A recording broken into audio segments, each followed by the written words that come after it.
penataan keadilannya tidak diindahkan. Ya orang tidak bisa living itu nggak hidup. Putusan hakim bisa nggak hidup. Walaupun di negara hukum harus dilaksanakan, diakui itu benar. Nah, saya mohon maaf saya harus meneruskan apa sih maksud saya. Ya. Saya pikir begini, ini harus dihentikan. Ini maksudnya proses hukum ini harus dihentikan. Di Polda maksudnya? Di semua tempat. Harus dihentikan. Harus dihentikan. Ini Prof Hakim Agung 2011-2013. 2011-2018 menyatakan bahwa proses hukum terhadap Roy CS harus dihentikan. Dihentikan kalau memang tidak ada mediasi lagi. Kan mereka nggak menerima mediasi. Ya kalau nggak mau terima berarti presiden punya hak. Kenapa harus dihentikan? Roy CS ini nggak bisa diproses karena belum ada kepastian apakah ijazahnya asli atau tidak. Harus ada penetapan pengadilan dulu. Bagaimana Anda menanggapi itu?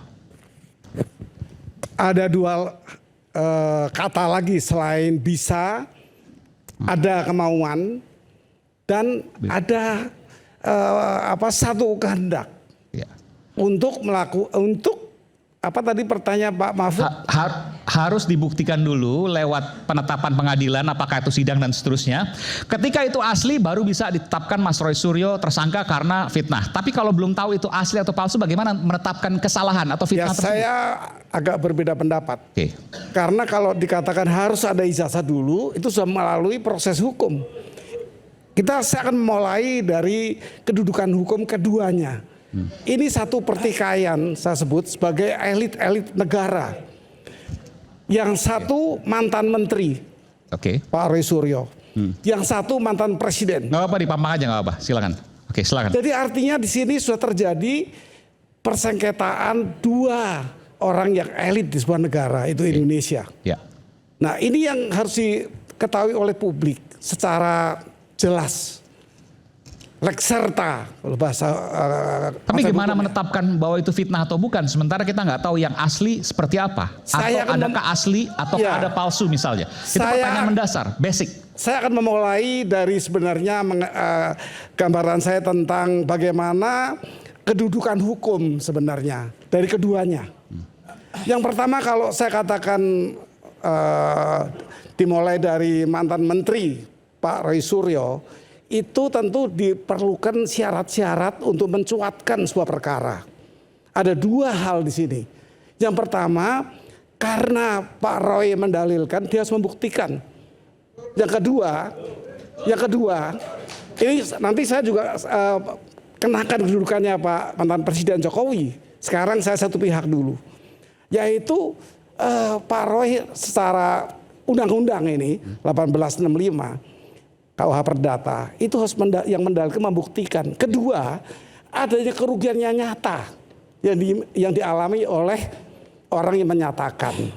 Nah, dua hal ini tentunya harus dipenuhi dengan baik sehingga bisa berproses seperti yang Pak Mahfud inginkan untuk dibuktikan keluaran ijazah. Saya kurang sependapat sebenarnya karena ini kan logika sederhana. Mohon maaf ya. Ketika kemudian dikatakan fitnah, ini kemudian saya juga sebelumnya sempat proses hukumnya jalan. Tapi ketika kemudian Pak Mahfud mengatakan seperti itu, saya jadi berpikir ya mungkin ada benarnya juga Pak Mahfud. Bagaimana kemudian mengatakan itu fitnah atau tidak? Sementara barangnya, ijazahnya ini belum jelas apakah asli atau palsu. Sebelum kita masuk ke sana, ada beberapa syarat, yaitu tentang kedudukan hukum tadi, legal standing. Nah, di sini harus dipenuhi dulu. Tentu kalau saya memperhatikan apa yang dipersoalkan, orang persoalan tidak mau mengeluarkan walaupun dia punya. Apa kedudukan Anda untuk minta saya menunjukkan? Apa kerugian Anda yang nyata? Dua hal itu yang pertama, itu ketentuan perundang-undangan. Tetapi di sisi lain, Pak Jokowi juga punya kewajiban untuk juga memenuhi sebenarnya. Kalau ini tidak mau berperkara. Artinya apa? Pak Jokowi punya kewajiban.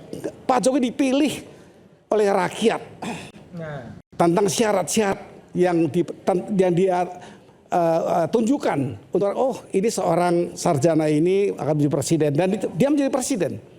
Maka undang-undang mengatur mengenai keterbukaan informasi publik. Dia harus juga menjelaskan bahwa saya punya ini yang saya punya. Ini saya harus. Dari mana kata harus itu? Undang-undang, Pak. Undang-undang tentang selesai udah informasi publik. Ya. Tapi ini belum selesai. Undang-undang ini baru persyaratan. Ya. Maka saya akan kedua pihak. Mohon maaf, Undang-undang keterbukaan informasi publik menyaratkan harus menunjukkan karena mantan atau akan menjadi pejabat publik. Karena dia sudah berhasil menggunakan ijazahnya yang salah satu syarat ketika itu di KPU, maka ketika ditanyakan oleh publiknya, dia wajib menunjukkan. Oke. Nah, jadi kedua hal inilah yang bisa Pak Mahfud masuk ketika ini sudah terjadi satu proses pengadilan. Di mana-mana ini pengadilan 7 tempat sudah dilakukan.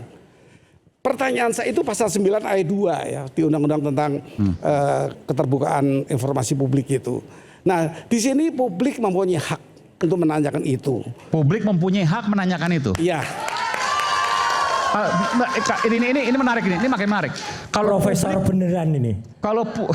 Kalau publik memiliki hak untuk menanyakan hal tersebut, saya bacakan. Kenapa dijadikan tersangka? Itu pertanyaan. Saya bacakan.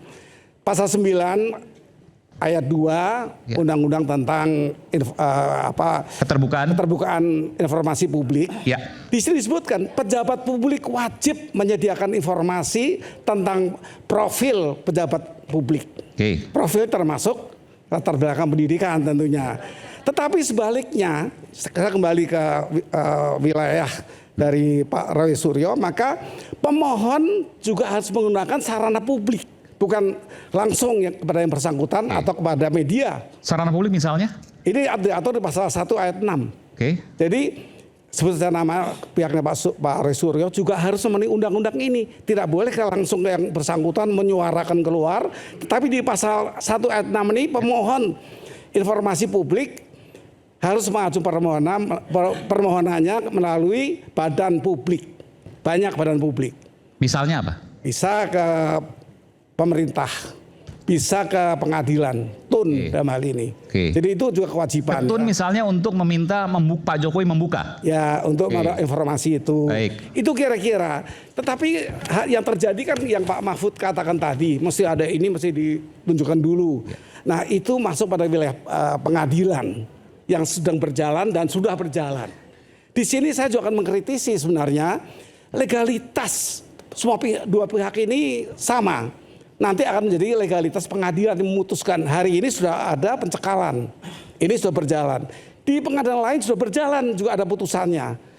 Putusan ini saya sebut sebagai sebuah putusan yang mempunyai kekuatan legalitas. Harus ditaati, harus dipenuhi dan dilakukan. Tetapi ingat, apakah pengadilan itu dengan legalitasnya berdiri sendiri? Presiden saja kalau legalitasnya melalui KPU menjadi presiden, ketika terjadi legitimasi suara legalitas yang dimiliki oleh publik itu bisa berubah, presiden bisa turun itu. Nah, oleh karena itu putusan pengadilan yang harus dipenuhi sebagai bentuk legalitas dunia hukum, tetapi ada legitimasi.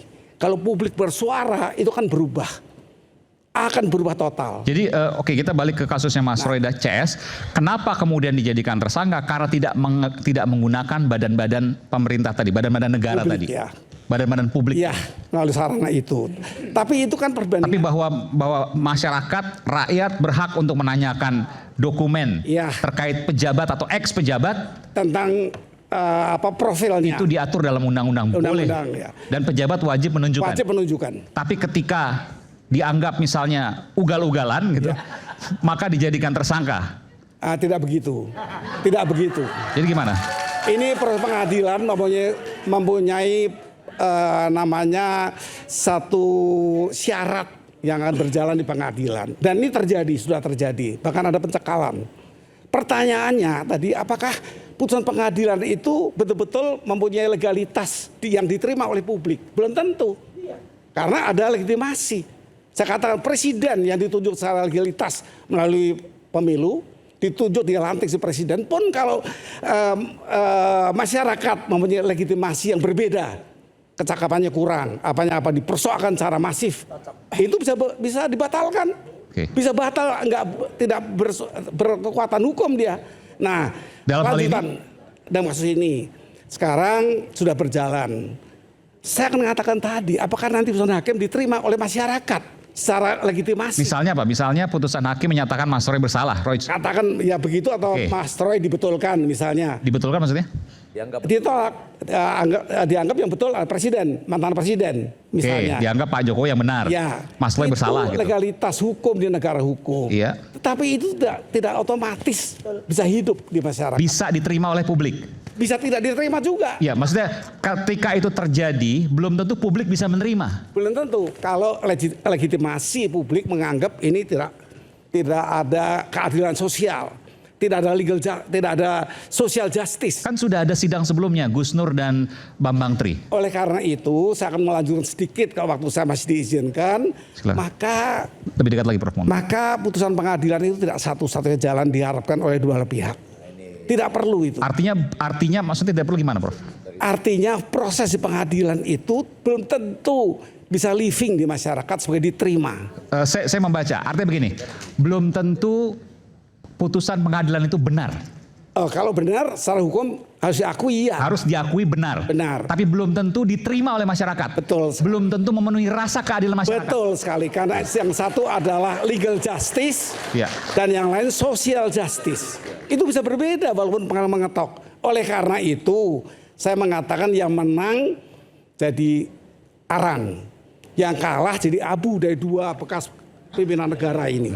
Tapi kan kita bukan bicara itu, Prof. Kita bicara kalau di jurnalistik ada kebenaran yang harus dicari. Dan itu yang harus kemudian kebenaran, apapun hasilnya kita nggak bicara soal itu, tapi prosesnya yang harus kita cari. Tidak sepotong begitu.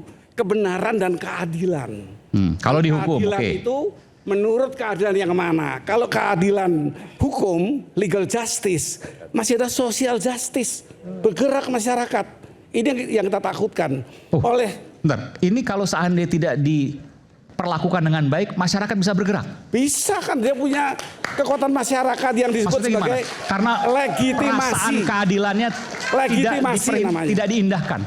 Ya orang tidak bisa living itu nggak hidup. Putusan hakim bisa nggak hidup. Walaupun di negara hukum harus dilaksanakan, diakui itu benar. Nah, saya mohon maaf saya harus meneruskan apa sih maksud saya. Ya. Saya pikir begini, ini harus dihentikan. Ini Maksudnya? proses hukum ini harus dihentikan. Di Polda maksudnya? Di semua tempat. Harus dihentikan. Harus dihentikan. Ini Prof, Hakim Agung 2011-2013. 2011-2018 menyatakan bahwa proses hukum terhadap Roy CS harus dihentikan. Dihentikan kalau memang tidak ada mediasi lagi. Kan mereka nggak menerima mediasi. Ya kalau nggak mau terima berarti presiden punya hak. Kenapa harus dihentikan, Prof? Kan ada Pak Jokowi yang merasa dirugikan. Begini ya, ini akan menimbulkan satu bagi saya polarisasi namanya. Polarisasi hukum dan politik. Dia akan merambat ke semua tempat yang menjadikan instabilitas negara. Ini berbahaya, bukan Indonesia saja, bahkan internasional. Hati-hati, ini seorang presiden, mantan presiden. Artinya ini menjadi wajah dari hukum Indonesia. Kalau ini salah penanganannya, ini merugikan Indonesia. Pertikaian dua kubu ini akan merugikan Indonesia. Merugikan bukan hanya Pak mantan presiden atau Pak mantan menteri. Ini Prof sebaiknya duduk sini, Prof. Prof Gayus saya tahu Prof Gayus adalah sosok yang objektif. A dikatakan A, B dikatakan tidak B. memihak. Ya. Saya tahu, Prof, berdiri betul. atas apa yang saya pahami dan saya yakini. Tapi kan begini, Prof. Oke, saya berdiri di tengah. Tapi saya ingin tanyakan begini, bagaimana kemudian ketika orang sudah merasa dirugikan, lalu kemudian proses hukumnya dihentikan? Ada rasa keadilan juga bagi yang dirugikan, yang merasa Kalau dirugikan. kita ingat kasus Tom Lembong, Ya. dihukum 3,5 tahun, pun dihentikan oleh presiden karena apa? Saya meyakini ada kekhawatiran bahwa nanti kalau dilanjutkan proses hukum ini bisa menjadikan polarisasi politik dan hukum merambat ke semua pihak. Yang nggak diuntungkan arang dan abu. Ini usul saya malam hari ini agar didengar presiden. Dan presiden hari ini baru menandatangani rehabilitasi terhadap 3 orang di kasus korupsi ASDP. Ira Puspadewi dan kawan-kawan yang kemudian ditandatangani oleh Pak Prabowo. Dan ini bukan yang pertama karena sebelumnya ada amnesti dan abolisi terhadap Tom Lembong dan Hasto Kristianto.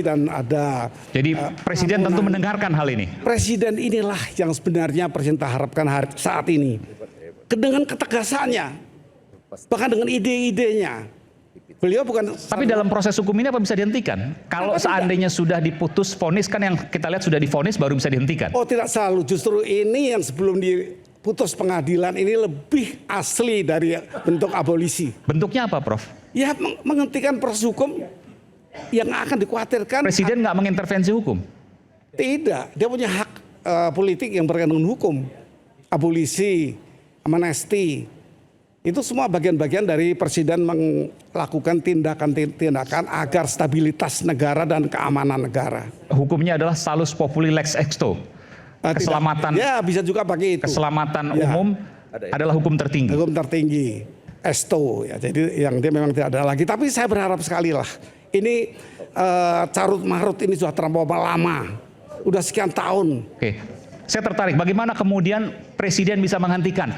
Telepon Kapolda misalnya atau telepon Kapolri, hentikan. Kan rasanya sulit untuk dibayangkan. Tidak usah. Gimana, Prof? Satu pesan abolisi cukup. Walaupun dalam proses hukum ini masih penyidikan bisa diabolisi. Justru sebelum putus ini lebih baik. Kalau tidak, mesti amnesti nanti. Bagi yang salah diampuni. Itu satu hak atau satu kewenangan presiden juga. Tapi ini mumpung belum ada putusan hak hukum, maka hentikan saja. Karena ini polarisasinya akan jauh. Tapi kalau gini, Bos, kalau seandainya ini dihentikan, Mas Roy dan kawan-kawan kan akan tetap menagih kebenaran itu, versinya Mas Roy dan kawan-kawan. Begini, artinya tidak akan berhenti juga. Abolisi dikenal permanen. Pada pengalaman negara lain, abolisi tidak permanen. Bisa diberikan waktu untuk ketenangan semua, setahun misalnya. Oke, enggak, saya ajak Prof untuk kemudian membayangkan, ketika misalnya Presiden Prabowo kemudian melakukan abolisi, selesai kasus hukumnya, oke, satu hal. Tapi Mas Roy dan kawan-kawan kan nggak akan berhenti. Karena menurut keyakinan Mas Roy dan kawan, menurut saya nggak salah juga, mereka punya keyakinan bahwa ijazah Pak Jokowi palsu dan mereka akan terus menyuarakan itu dan terus menuntut itu. Tidak ada nilai plus untuk itu bagi negara. Oke, tapi tidak ada nilai plus. Ini pribadi-pribadi. Ya. Pak Roy membuktikan dan menyatakan kerugian apa diterita secara langsung. Secara langsung. Undang-undang mengatakan begitu.